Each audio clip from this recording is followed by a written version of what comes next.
Alors, je m'appelle Yvan Le Bolloc. Je viens de Gaulle, et plus précisément de Bretagne.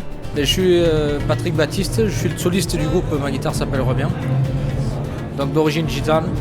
Javier Fernandez, catalan d'origine, de Barcelone, et habitant la France depuis une vingtaine d'années.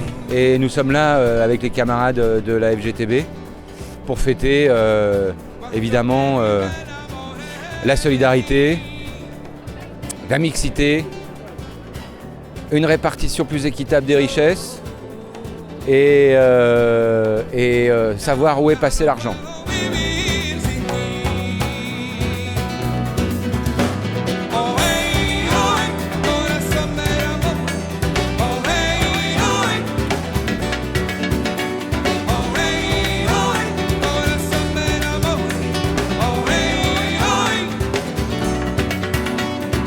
Qu'est-ce qui me motive à faire de la musique après avoir fait un programme télé à succès? Eh bien c'est le plaisir, comme toujours, c'est ça qui me guide. C'est d'essayer d'allier mes compétences, mes modestes compétences qui sont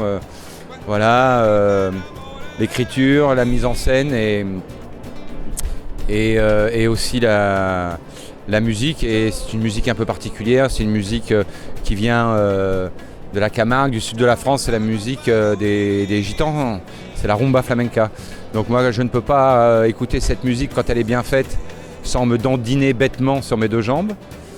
Donc j'ai décidé de monter Ma guitare s'appelle Revient, un groupe de sans-papiers essentiellement, avec des Arabes, des Gitans, un Breton, une Belge et des Franco-Andalous.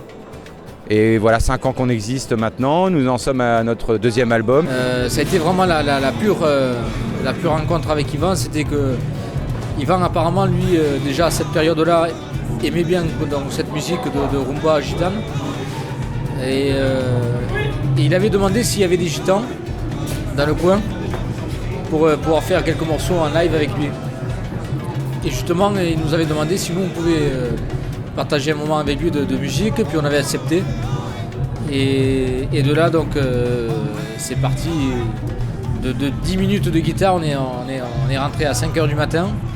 On a fait les tours des cafés et puis des terrasses de camping, parce que nous on travaillait le soir. Et de là donc Ma guitare s'appelle Revient est née.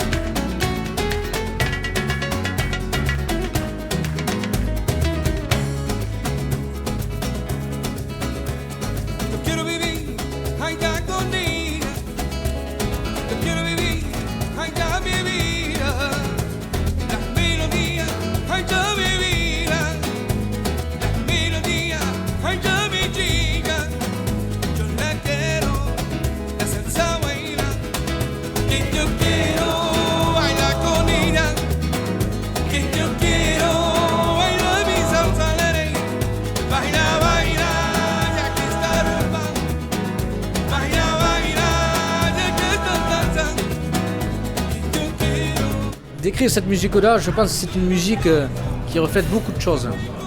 Avant tout, la musique gitane était un moyen d'escapade, un moment de liberté, de rire, de partage, mais aussi de pleurs. Parce que la musique gitane était quelque chose qui sortait de l'âme en fait. Donc quand le flamenco est né, c'est parce que quand on remonte à quelques années en arrière, la base du flamenco, c'était quelque chose qui avait qui sortait du cœur, de l'âme, des entrailles en fait, voyez. Et donc il y a eu la rumba aujourd'hui, ce que nous on fait avec la rumba, c'est un mélange de tout ça, c'est un mélange de flamenco, de salsa, de rumba catalane comme on fait à Barcelone, qui vient représentée par le pellet. Et je pense que la musique qu'on fait aujourd'hui, on essaie de partager à travers cette musique-là nos moments à nous, de joie, de liberté et puis de partage. La musique, ça reste la dernière fierté d'un peuple qui a une tradition orale et qui n'est plus représenté que par le biais de ces artistes, que ce soit le Gypsy King, Manitas de Platas, qui maintenant est très très âgé. Donc c'est pas une musique si anodine que ça, même si c'est une musique de fête, même si on lui a attribué à tort un côté un peu folklorique, c'est pas si anodin que ça. La rumba qu'on pratique, c'est la rumba qui se fait dans le sud de la Camarguès, dans le sud de la France. Cette rumba, c'est la rumba catalane. Et la Catalogne, qui prend de Valence, bien loin sur la côte espagnole, de Valence, on remonte jusqu'à Vessiers, on parle le catalan, avec des accents différents. Et donc cette rumba, c'est une rumba que moi je jouais en étant à Barcelone. Donc ça s'élargit, ça prend ça traverse la frontière des Pyrénées et c'est la même rumba qui est jouée des deux côtés. Je trouve que c'est une musique, n'est-ce pas, qui ferait danser une armoire normande. C'est impossible de rester insensible à ce genre de choses. En ce qui me concerne, c'est pour ça que j'ai opté pour... voilà, c'est cette musique qui m'a choisi. Voilà.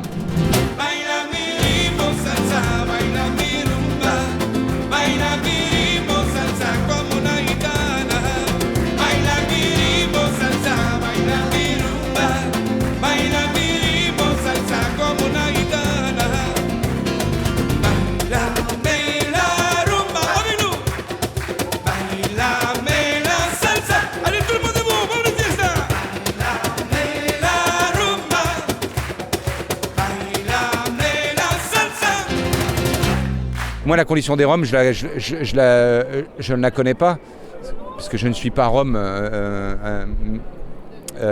moi-même. Mais disons que je peux résumer un peu l'histoire. C'est que les Roms viennent donc de ce qu'on appelle les Roms. Ils viennent majoritairement de Roumanie, de Hongrie, des pays de l'Est. Et c'est des gens qui, chez eux, sont moins bien considérés que les rats. Et par conséquent, on peut comprendre que dès l'ouverture des frontières, les rats quittent le navire et ils viennent chercher asile, refuge, travail dans les pays européens dits développés, genre France, Italie et Allemagne. Alors les Roms, moi je ne travaille pas avec des Roms, je travaille avec des Gitans. La différence, c'est que les Gitans, beaucoup de Gitans et de Manouches sont nés sur le territoire français, et ce depuis bonne burette, depuis 300, 400 ans. Certains ont fait la guerre, et donc eux sont considérés comme des citoyens français à part entière. Vous voyez, parce que avec tout ce qui s'est passé aujourd'hui entre les Roms, etc., je pense qu'on a mis un peu tout le monde dans le même sac. Je ne dis pas ça parce que les Roms font partie de ma famille. Les Roms font partie de nos origines. On est des Roms. Et je pense que ce soit les Roms, les Gitans, les nomades, etc., ont leur place aujourd'hui ici en France, parce qu'on est français. En fait, l'histoire, voilà, c'est un fait divers. Ce sont deux Gitans qui auraient racketté un jeune adulte qui venait prendre 20 € au distributeur. Les gendarmes sont arrivés, ils les ont priés de venir au poste. Les Gitans se sont enfuis et n'ont s'entraîné un gendarme accroché au balai d'essuie-glace de la voiture.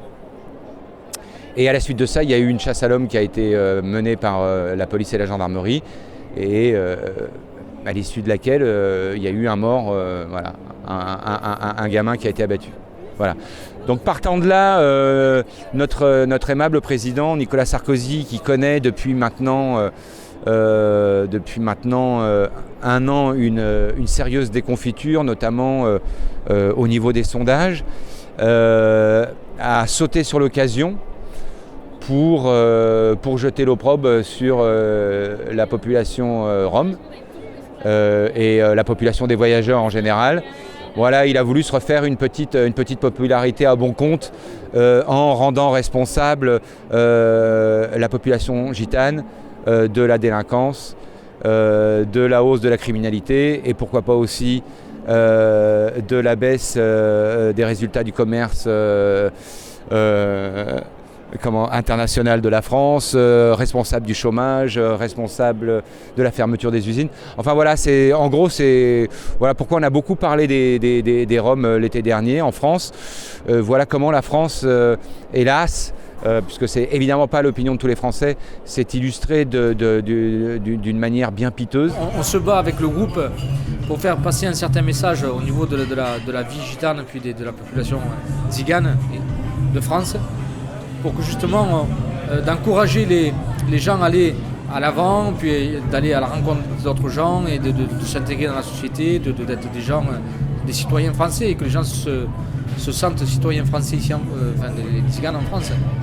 Et il faut tellement de temps pour gagner ça, et il faut une seconde pour et oui, effectivement, on le vit mal.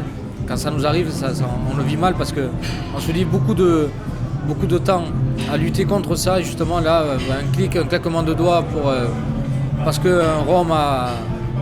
Voilà, ça y est. Oui, on le voit mal. On le voit mal.